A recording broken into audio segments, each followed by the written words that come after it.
আসসালামু আলাইকুম। সবাই কেমন আছো? আশা করি অনেক, অনেক ভালো আছো। আমার বাসার সবাই পোলাওটা অনেক পছন্দ করে। পার্সোনালি আমিও পছন্দ করি। আমার বাসায় পোলাও আর বিরিয়ানি রেগুলার খাবার। তো আমার হাসব্যান্ড যদি আসে বা আমার ভাইগনারা যদি আসে তখন পোলাও আর রোস্ট হয় নরমালি সাধারণত।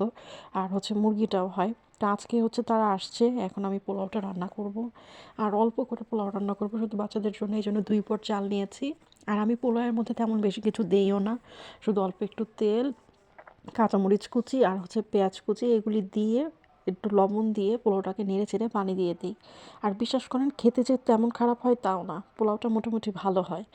আর পোলাওটা আমি তেমন মশলা দিতে পছন্দ করি না, কারণ পোলাওয়ের মধ্যে মশলা দিলে মশলার স্মেলটা অনেক বেশি আমার কাছে মনে হয়। এই জন্য আমি পোলাওয়ের মধ্যে কোনো প্রকার পেঁয়াজ বাটা বা আদা বাটা বা রসুন বাটা দিই না। অনেকে পেঁয়াজ বাটা দেয় বা রসুন বাটা আদা বাটা দেয়, আবার অনেকে সবার শেষে দুধও অ্যাড করে। তো আমি এসব কিছুই করি না, আমি নর্মাল পোলাওটাই রান্না করি।